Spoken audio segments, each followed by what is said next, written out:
US sanctions against Venezuela have spanned 3 administrations, Obama, Trump, and Biden, targeting the Maduro government under the dubious guise of addressing human rights violations and restoring democracy, the typical line.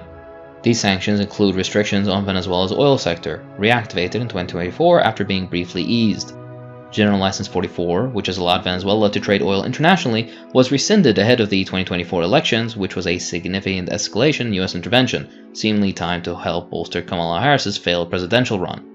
Sanctions began in 2015 under the Obama regime with the Venezuelan Defense of Human Rights and Civil Society Act, which targeted high-ranking officials accused of repressing anti-government protests.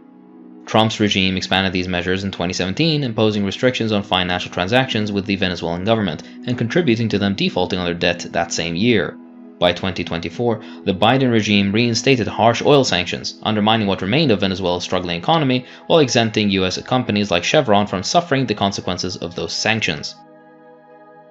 US media and government officials have strongly supported Venezuelan opposition figures, amplifying their questionable claims of electoral fraud and economic mismanagement under Maduro's government.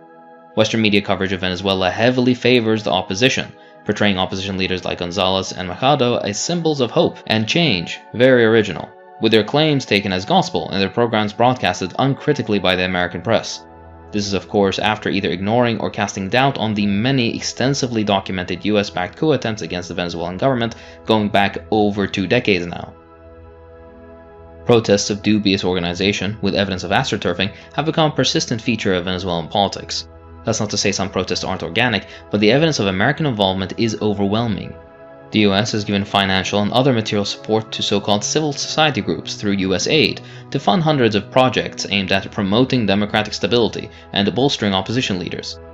In recent years, this funding has been repurposed to enhance access to objective information, which Americans themselves lack, and encourages citizen participation in an attempt to ensure US interests guide Venezuelan domestic affairs. If this doesn't sound problematic to you, imagine if Russia or Mexico did this in the US, or in your country.